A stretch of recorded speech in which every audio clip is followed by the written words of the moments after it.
नमस्कार, मैं हूं आशीष त्रिपाठी आपके साथ और बुलेटिन की शुरुआत एक अहम खबर से। आपको बता दें, पन्ना में एक मामला ऐसा सामने आया जहां पर खेत में भैंस घुस जाने के बाद विवाद हुआ और विवाद में गोली चल गई। दो पक्षों में विवाद के बाद गोलीबारी का यह पूरा मामला। दरअसल एक पक्ष के करीब 8 लोग इसमें गंभीर रूप से घायल हैं और एक की मौत हो गई है।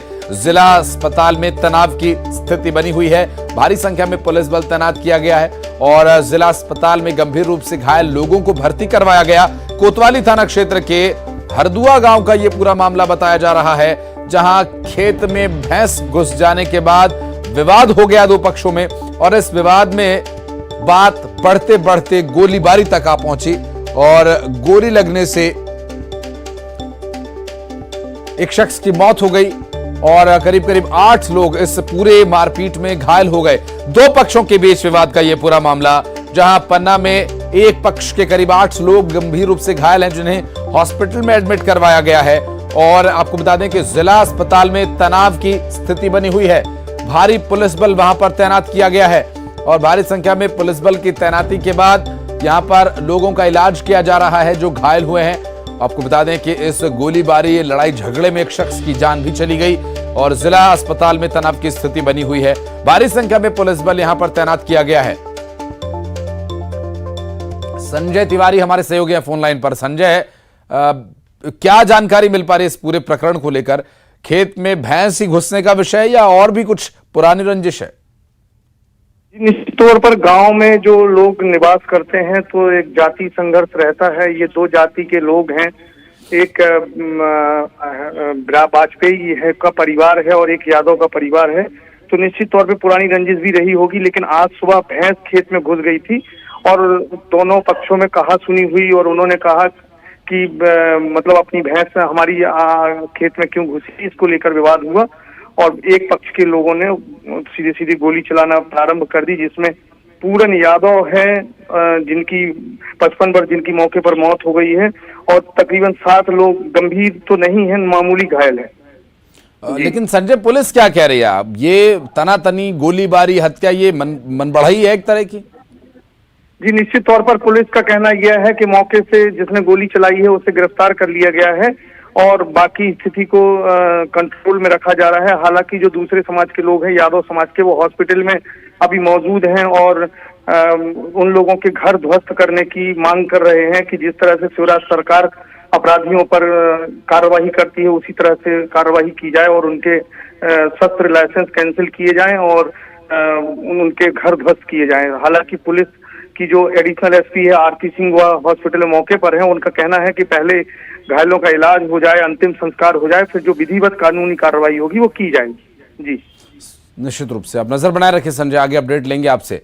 लाइसेंसी हथियार से हत्या की गई है। खेत में भैंस घुस जाने के बाद यह तनाव हुआ और बात यहां तक बढ़ते बढ़ते पहुंच गई। बढ़ते आगे रुक करेंगे अगली खबर का। उज्जैन से बड़ी खबर, एक दर्दनाक हादसे का मामला सामने आया। दरअसल हादसे में एक युवक की मौत हो गई। ट्रॉले के पिछले टायर के सहारे एक युवक बैठा हुआ था और ट्रॉला के चलते ही ट्रॉले के नीचे आ गया। पुरानी घटना सीसीटीवी कैमरे में कैद हो गई। दरअसल जो तस्वीर हम आपको दिखा रहे हैं ये इस हादसे से जुड़ी तस्वीर है और ट्रॉले के पिछले टायर के सहारे पीठ टिकाकर उसमें बैठा हुआ था और ट्रॉला चलते ही उसके नीचे दबकर उसकी मौत हो गई और ट्रॉले के पिछले टायर के सहारे बैठे शख्स के हादसे में मौत हो गई है। उज्जैन का यह पूरा मामला, सीसीटीवी वीडियो सामने आया इसका। अजय हमारे सहयोगी इस वक्त फोन लाइन पर हमारे साथ। अजय, क्या बताया जा रहा है? ट्रॉला स्टार्ट हुआ तो शख्स को पता नहीं चला, क्या कुछ उस वक्त प्रत्यक्षदर्शियों के द्वारा बताया गया और कब की है ये दुर्घटना? जी देखिए, उज्जैन से 45 किलोमीटर दूर नागदा का मामला है और ये बाईपास रोड है। यहाँ पर यह टाला जो है बाईपास पर खड़ा हुआ था, तो उसी दौरान जो है एक युवक जो है ट्राले से टिक कर बैठ जाता है। उसी दौरान ट्रक ड्राइवर जो है उसको ट्राले को चला देता है, जिसके कारण जो युवक टायर से टिका हुआ रहता है तो वो टायर के नीचे आ जाने से उसकी दर्दनाक मौत हो जाती है। पुलिस का मानना है कि जो युवक है वो शायद नशे का आदी था, जिसके कारण वो ट्रक से टायर से टिक कर बैठा हुआ था, पर उसका चेहरा पूरी तरह से क्षतिग्रस्त हो गया है। अभी उसकी पहचान नहीं हो पाई है। फिलहाल जो है पुलिस ने जो है थानों में सूचना दी है कि किसी की गुमशुदगी की रिपोर्ट यदि आई हो या शिकायत आई हो तो नागदा थाने को बताई जाए। तो अभी फिलहाल जो है पुलिस जो है मृतक की शिनाख्त करने में लगी है और साथ ही इस पर सीसीटीवी भी सामने आया है जिसमें साफ दिख रहा है कि युवक जिस तरीके से ट्रक से टिक के बैठ रहा है और अचानक ट्रक चल रहा है जिसके कारण ट्रक के नीचे आ जाने से युवक की मौत हुई है। तो ये गुरुवार शाम का वीडियो बताया जा रहा है। जी बिल्कुल अजय, आप नजर बनाए रखें इस पर कि क्या कौन कहां से ये शख्स आया था और क्या ड्राइवर की भी नजर इस पर नहीं पड़ी, क्या ड्राइवर के खिलाफ भी इसमें कोई कार्रवाई बनती है। बहरहाल बहुत शुक्रिया आपका इस पूरे मामले पर जानकारी के लिए। और अगली खबर दिल्ली से, जहां प्रधानमंत्री नरेंद्र मोदी कल सुबह 9:25 पर भोपाल पहुंचेंगे और सुबह 8:05 पर दिल्ली से एयरफोर्स के विमान से ये रवाना होंगे।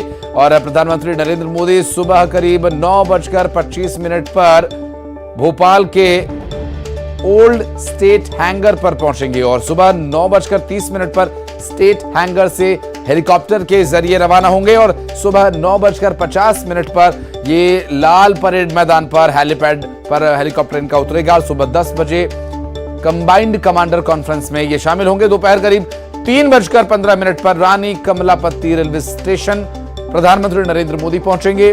वंदे भारत ट्रेन को प्रधानमंत्री नरेंद्र मोदी झंडे दिखाकर रवाना करेंगे। शाम 4:10 पर भोपाल एयरपोर्ट से दिल्ली के लिए ये रवाना होंगे। अनुराग हमारे सहयोगी हमारे साथ इस वक्त मौजूद हैं। अनुराग, पूरा शेड्यूल आ गया प्रधानमंत्री का, क्या तैयारियां हैं, क्या है डिटेल्स? बिल्कुल, देखिए प्रधानमंत्री नरेंद्र मोदी 1 अप्रैल को भोपाल आएंगे और इस को लेकर पूरी तरीके से तैयारियां कर ली गई हैं। एक दिन पहले ही मुख्यमंत्री शिवराज सिंह चौहान ने प्रदेश अध्यक्ष वी.डी. शर्मा के साथ कमलापति स्टेशन का दौरा किया था।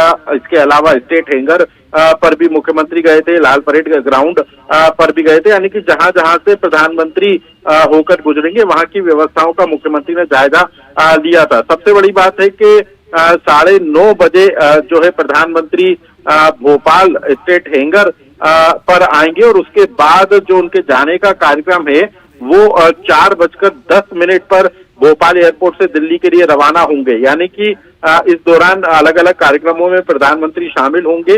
2 जगह अलग अलग हेलीपैड बनाए गए हैं। लाल परेड ग्राउंड पर 3 हेलीपैड बनाए गए हैं, यानी कि 2 हेलीकॉप्टरों के सुरक्षा घेरे में प्रधानमंत्री लाल परेड ग्राउंड तक आएंगे और वहां से कुशाभाऊ ठाकरे कन्वेंशन हॉल जाएंगे। और इसके अलावा लौटने का कार्यक्रम उनका बरकतुल्लाह विश्वविद्यालय में जो हेलीपैड बनाया गया है उसी हेलीपैड से हेलीकॉप्टर के जरिए स्टेट हैंगर और उसके बाद जो है दिल्ली रवाना होने का कार्यक्रम प्रधानमंत्री का है। तो बेहद महत्वपूर्ण है और भोपाल में 5000 से ज्यादा सुरक्षा कर्मी जो है पीएम मोदी की सुरक्षा की जिम्मेदारी संभालेंगे और पूरे समय मुख्यमंत्री शिवराज सिंह चौहान प्रधानमंत्री के साथ रहेंगे। बिल्कुल, और कल काफी बड़ा दिन रहेगा और जिस तरह से भोपाल वासियों को एक बड़ी सौगात मिलने वाली है रेलवे स्टेशन पर, कुछ प्रोटोकॉल्स भी फॉलो करने होंगे आम लोगों को, कुछ वहां पर डोंट्स एंड डूज भी हैं। अनुराग,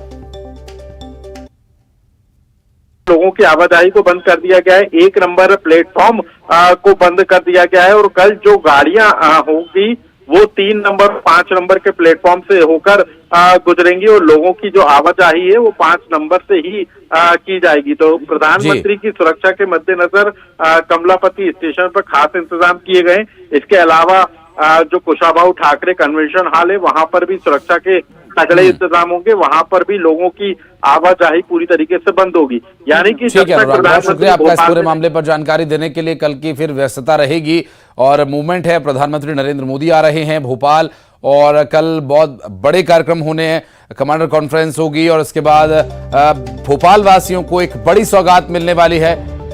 दिल्ली से कनेक्टिविटी के लिए वंदे भारत ट्रेन मिलेगी और क्या कुछ प्रधानमंत्री के इस दौरे से जुड़ी जानकारी रहेगी आप तक पहुंचाएंगे।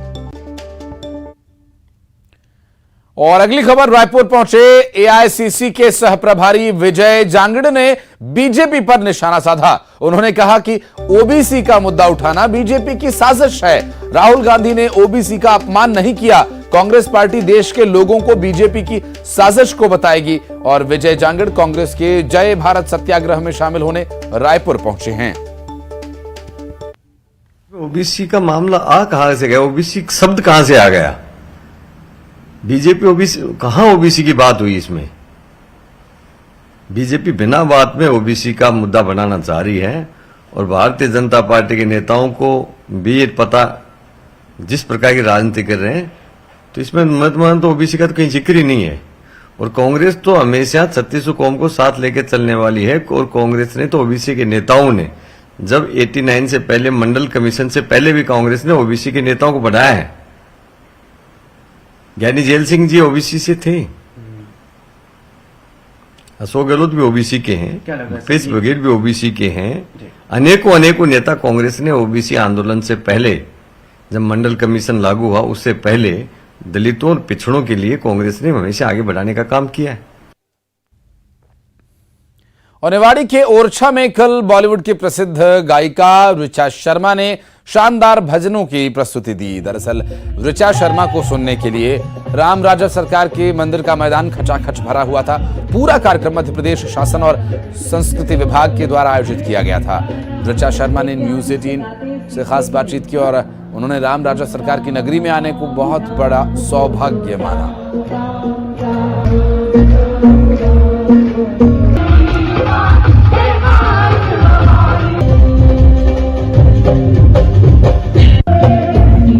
आज आपने राम राजा सरकार के दरबार में प्रस्तुति दी, किस तरह का अनुभव रहा?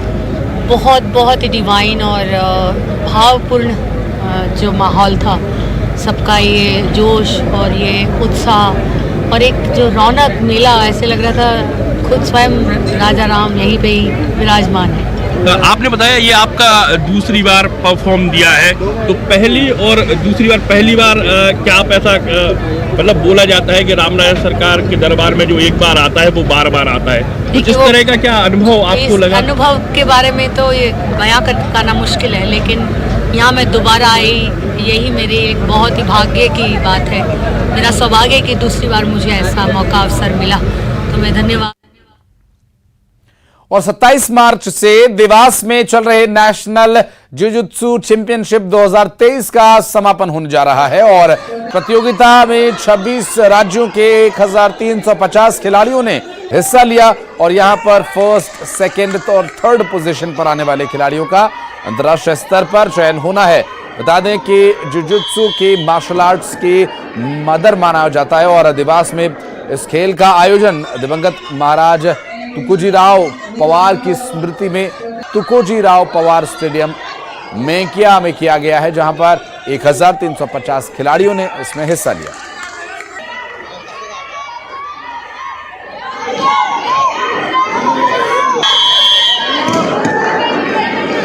के द्वारा श्रीमंत तुकोजी राव पवार महाराज साहब की स्मृति में राष्ट्रीय जुजुत्सु प्रतियोगिता का आयोजन किया जा रहा है। यह प्रतियोगिता मार्शल आर्ट के खेल जुजुत्सु की है, जिसको mother of all martial art भी कहा जाता है। भारतवर्ष के 26 राज्यों के लगभग 1350 खिलाड़ी एवं 250 ऑफिशियलों के साथ 1500 का दल देवास में नजर आ रहा है और इस प्रतियोगिता में अलग अलग इवेंट में बच्चे भाग ले रहे हैं, अलग अलग आयु वर्ग में। और इस बीच भोपाल से एक बड़ी खबर आ रही है। प्रधानमंत्री नरेंद्र मोदी का भव्य स्वागत नहीं किया जाएगा। आपको बता दें, पहले जो कार्यक्रम तय था उसमें कन्वेंशन सेंटर से रानी कमलापति स्टेशन तक पुष्प वर्षा कर स्वागत किया जाना था, लेकिन इंदौर में बावड़ी की छत धंसने से जो हादसा हुआ, इस हादसे के बाद मध्य प्रदेश बीजेपी ने ये बड़ा फैसला लिया है कि प्रधानमंत्री नरेंद्र मोदी को अब पुष्प वर्षा कर उनका स्वागत नहीं किया जाएगा। एक बड़ा फैसला लिया गया भारतीय जनता पार्टी मध्य प्रदेश के द्वारा और मध्य प्रदेश बीजेपी की तरफ से जो रोड शो, जो पुष्प वर्षा कार्यक्रम रखा जाना था, अब उसको पोस्टपोन कर दिया गया है। अब वो नहीं होगा। प्रधानमंत्री का भव्य स्वागत का जो ये पूरा कार्यक्रम था उसे अब नहीं किया जाएगा। आपको बता दें, प्रधानमंत्री नरेंद्र मोदी कल भोपाल आएंगे और भोपाल में उनका भव्य स्वागत किया जाना था और इस भव्य स्वागत को लेकर अब आगे इस तरह का कोई कार्यक्रम नहीं होगा, क्योंकि प्रधानमंत्री नरेंद्र मोदी का ये दौरा शेड्यूल था और साथ ही साथ 2 महत्वपूर्ण कार्यक्रमों में उन्हें हिस्सा लेना था। इस बीच भारतीय जनता पार्टी ने उनका पुष्प वर्षा कर स्वागत करने और रोड शो करने का कार्यक्रम तय किया था। शैलेंद्र भदौरिया हमारे साथ मौजूद है। शैलेंद्र, अब कार्यक्रम नहीं होगा, पुष्प वर्षा, रोड शो, ये सब कुछ कैंसिल हो चुका है। देखिए बिल्कुल ये बिल्कुल बड़ी जानकारी है कि जिस तरीके से कल प्रधानमंत्री नरेंद्र मोदी राजधानी भोपाल के दौरे पर आ रहे हैं और बीजेपी इस दौरे को लेकर काफी उत्साहित नजर आ रही थी। जिस तरीके से जो कुशाभाऊ कन्वेंशन सेंटर है उससे रानी कमलापति का जो रास्ता था वो सड़क मार्ग से प्रधानमंत्री नरेंद्र मोदी तय करने वाले थे और इस दौरान तमाम जो कार्यकर्ता हैं उनको ये सूचित किया गया था कि बड़ी संख्या में कार्यकर्ता उनके स्वागत करने के लिए सड़कों पर पहुंचे।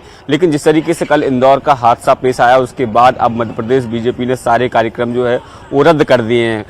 खुद प्रदेश अध्यक्ष वी डी शर्मा ने जानकारी दी और कहा है कि बेहद दुखद घटनाक्रम मध्य प्रदेश में पेश आया और ऐसे में इस पुष्प वर्षा या किसी तरह का स्वागत समारोह आयोजन करना भारतीय जो संस्कृति है उसके अनुकूल नहीं और यही कारण है कि बीजेपी ने इस तरह के तमाम जो प्रोग्राम है उनको रद्द कर दिया। हालांकि जिस तरीके से अगर लगभग 5 से 7 किलोमीटर लंबा ये सफर जो था जिसमें प्रधानमंत्री नरेंद्र मोदी राजभवन के सामने से होते हुए 74 बंगले और लिंक रोड नंबर 1 से 6 नंबर चौराहा और उसके बाद बीजेपी दफ्तर के सामने से गुजरते हुए कमलापति जो स्टेशन है वहां पहुंचेंगे क्योंकि वहां पर जो मध्य प्रदेश की पहली वंदे भारत ट्रेन है उसको वो हरी झंडी दिखाएंगे और ये कहीं ना कहीं एक बड़ी सौगात मध्य प्रदेश के लिहाज से थी और यही कारण है कि प्रधानमंत्री नरेंद्र मोदी का स्वागत करने के लिए बड़ी तैयारियां व्यापक तैयारियां जो है मध्य प्रदेश बीजेपी ने की थी। लेकिन घटनाक्रम के बाद अब सभी तैयारियों को रद्द करने का फैसला स्वाभाविक है। बहुत शुक्रिया शैलेंद्र आपका इस पूरे मामले पर जानकारी के लिए।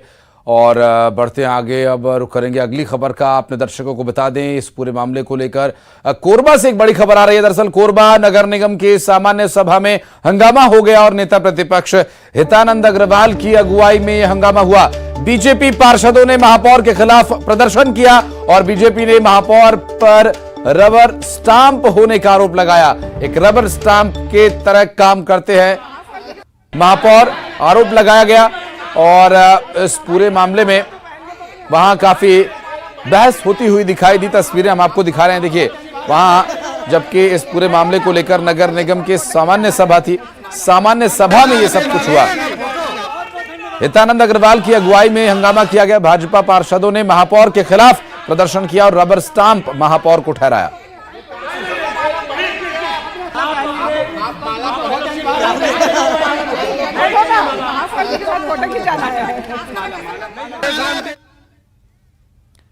और एक छोटे से ब्रेक के लिए यहां रुक रहे हैं। ब्रेक के इस पार कुछ और अहम खबरें।